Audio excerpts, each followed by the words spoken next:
Imagine, just for a second, standing right at the edge of the known world. The dust of countless battlefields is behind you, the unimaginable wealth of untouchable empires is sitting right at your feet, and you've got the absolute, unquestioning loyalty of an unstoppable army at your back. Now imagine achieving every single bit of that before you even celebrate your 30th birthday. I mean, it sounds like a complete myth, right?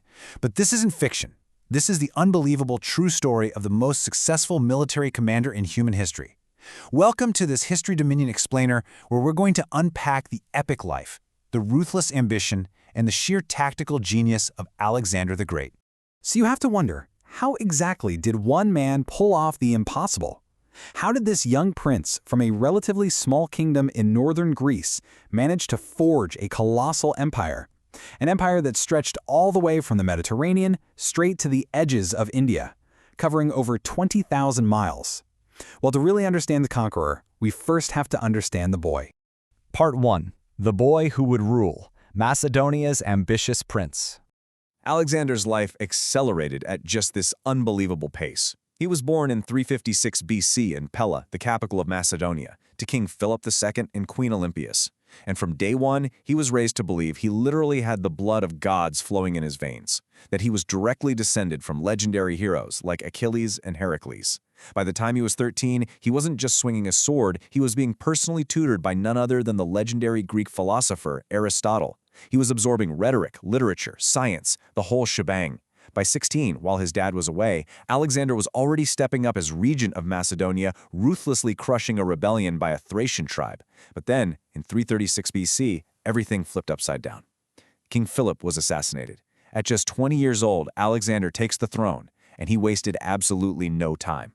When Greek city-states like Thebes thought, hey, maybe this young, untested kid is weak, and they tried to rebel, Alexander completely leveled their city and sold the inhabitants into slavery. The message was loud and clear. The boy was gone. The king had arrived. Part 2. Marching Across the World, the Pan-Hellenic Project. With Greece firmly under his boot, Alexander picked up his father's ultimate ambition. In 334 BC, he crosses the Hellespont into Asia to take on the absolute, undisputed superpower of the ancient world, the Persian Empire. Picture this. He leaps from his ship in full armor, throws his spear straight into the sand, and declares that he accepts Asia as a gift from the gods. His early victories against the Persians at Granicus and Issus were incredibly swift and decisive. But then he hit a wall. Literally. The Phoenician port city of Tyre absolutely refused to submit, and Tyre was a nightmare to attack. It was an island fortress, sitting 700 meters off the coast, wrapped in massive, impenetrable walls. Now, most commanders would have just cut their losses and sailed right past it, but not Alexander. Over 7 grueling months in 332 BC, his army engineered the impossible. They literally built a massive mole, a giant land bridge, straight through the sea. The Tyrians fought back with desperate ingenuity, dropping superheated sand onto the Macedonians and launching fire ships. It was brutal. But Alexander relentlessly pushed forward, eventually breaching those walls, crucifying thousands of survivors, and permanently, yes, permanently, turning the island of Tyre into a peninsula. With the Mediterranean coast finally secured, Alexander marched down into Egypt. And here, the Persian satrap surrendered without a single fight. Alexander wasn't seen as a conqueror here. He was welcomed as a liberator. The Egyptian priests actually crowned him pharaoh. He even journeyed out to a remote oasis where he was proclaimed the son of the god Amun-Ra, officially elevating his status from a mere mortal to a living deity. It was also here that he founded Alexandria, a city that was absolutely destined to become a shining beacon of the ancient world. But hanging over all this success was a looming threat. The Persian king, Darius III, was still out there, gathering a truly massive force. In the autumn of 331 BC, Alexander marched deep into Mesopotamia to face Darius at the Battle of Gaugamela. And I want you to really think about this number, 47,000. That is the estimated size of Alexander's entire army. To put that into perspective, depending on which ancient source you look at, Darius had amassed an army ranging from 50,000 to maybe even hundreds of thousands of men, including the absolute finest cavalry from his eastern territories. Alexander was vastly, almost comically outnumbered, standing on a massive flat battlefield that Darius had specifically cleared and leveled just so he could use his deadliest weapons. So how exactly do you win when you're facing those kind of odds? Well, you completely break the rules of conventional warfare.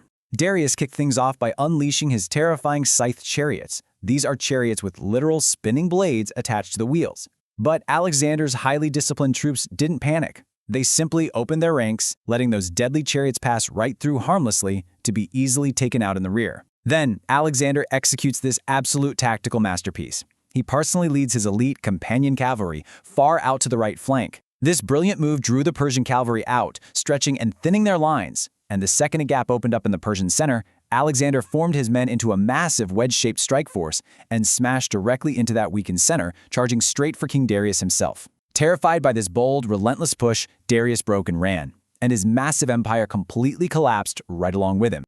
But as we know, conquering an empire is one thing.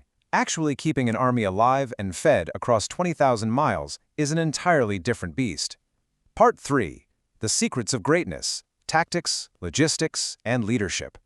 The hidden mechanics of his unprecedented greatness relied heavily on something we don't always talk about: logistics. Fighting across the harsh deserts of Asia and Africa required a completely fresh approach.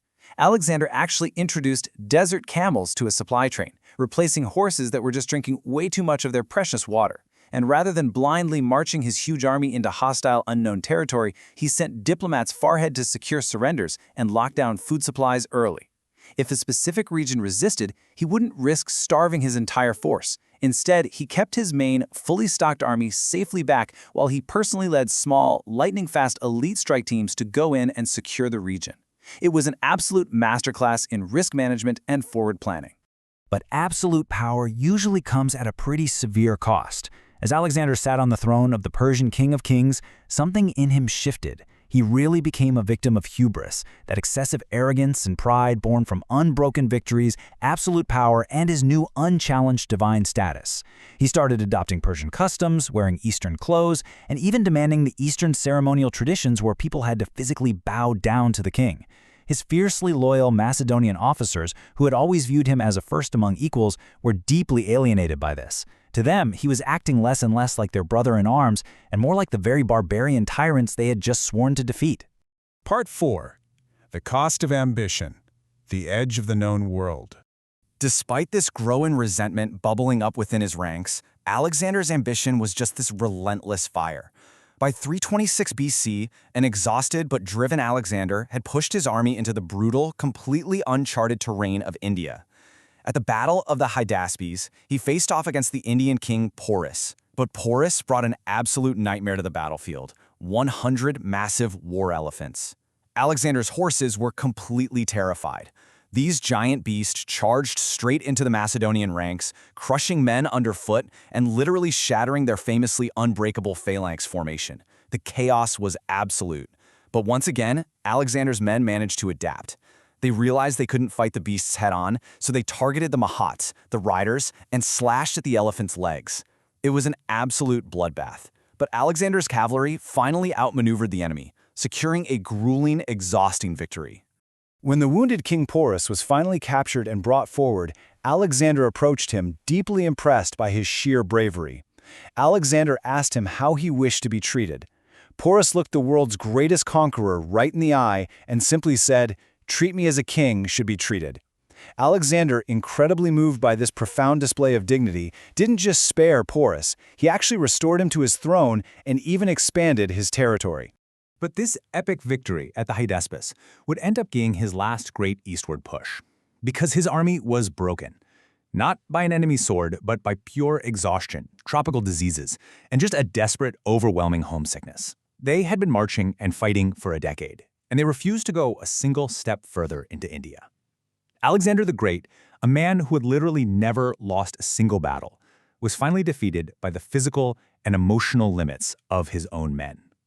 Reluctantly and absolutely furiously, he ordered the long march back to Babylon. Part 5. An Empire's Fractured Legacy. The End of an Era. Back in Babylon, Alexander couldn't sit still. He immediately began planning new naval fleets, throwing himself into these unbridled, exhausting celebrations. But his war-ravaged body was finally failing him. In 323 BC, a sudden, mysterious fever took hold of the king. Within days, the man who had effortlessly conquered half the world could barely even speak. He was only 32 years old. As he lay on his deathbed, his desperate generals gathered around him. He had no clear heir. His wife Roxanne was pregnant, but the empire needed a leader right then and there. They asked him, "To whom does this massive, unimaginable empire go?" His whispered, chaotic final command was incredibly haunting. "To the strongest." So let's see how this builds into absolute chaos. Uttering the words "to the strongest" was effectively a declaration of world war. Without Alexander's intense unifying charisma, his generals, who became known as the Diadochi, immediately ripped the empire apart. Ptolemy seized Egypt, establishing a powerful dynasty that would last for 300 years. Seleucus took over the massive Asian territories, others carved up Greece and Macedonia for themselves. The empire completely fractured into a mess of warring states, proving that while Alexander had built an incredible, unmatched conquest, he had entirely failed to build a sustainable government. Yet despite that immediate political collapse, his true legacy absolutely survived. You see, Alexander's conquests forcibly cracked open the map, permanently bridging the East and the West. This birthed the era of Hellenism. Greek language, art, and science flowed across the entire ancient world like wildfire. In the city he founded, Alexandria, incredible institutions like the Mausoleum were built. It became a shining beacon of intellectual collaboration, where brilliant minds like Euclid and Archimedes would eventually flock. By trying to conquer the world, Alexander fundamentally rewired its culture forever. Which leaves us with a really fascinating question to ponder. Was it his unmatched military genius on the battlefield? Was it his ruthless, burning ambition to push beyond the edge of the map? Or was it his complex, often deeply flawed leadership that made him legendary? What do you think made Alexander truly great? Let us know. And if you enjoyed this explainer, be sure to subscribe to History Dominion for more cinematic deep dives into the greatest battles, empires, and leaders in history. Thanks for joining us.